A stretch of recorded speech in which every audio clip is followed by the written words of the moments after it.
up. And 1, 2, and 3, 4 and 5, 6 and 7 and 8. 1, 2, 3, 4, 5 and 6, 7, 8. And the second part, 1, 2 and 3, 4, 5, 6, 7, 8. 1, 2, 3, 4, 5, 6, 7, 8. Good. And slow. Woman Zaida, 1, 2. Now, on the 2 end, I will step to the side, guys, and on my left leg and make break 3. Remember, 3 make connection here on the leg and make a break. We both stay on our left leg. Good. Now, I close my leg, and as I close, I will turn the girl and make 4.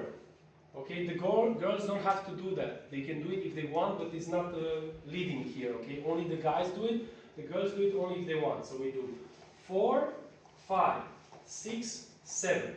When we open, and as we stretch, we make connection on the hip. You don't have to, but you can, okay? And connection. Now, we did 7. We did 7 and make and 8. Here is important to go down, not to go forward, because if you go forward and you do this, you will lose balance and you will fall. So by going down, up, you will make and down, up, that you have balance. Stability for the girl, for the guys. Now watch when I go with my feet. I go under her soil, under, and stretch it. The girl has no option than just stretch the leg. And now when I collect it back, it's important that I make some pressure here. That I need to pressure there. Okay, like pressure to collect. And then I go not in spagat, okay? I go down in a normal step, and then I close. Good. Second part, 1, 2, and 3, 4, 5, 6, 7. Then connection on the feet here.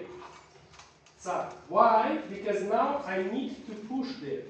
So by making connection already downstairs there and not here like we did before, makes it the girl pay attention on the feet. She pays attention there, and then she will feel, and now we collect back. And now I go a little bit away. Watch, because if I stay here while I'm turning, she will not have space for her leg. Okay, so what I'm doing here, I'm going a little bit away, make a tap, and go. Easy peasy. Bouncing here.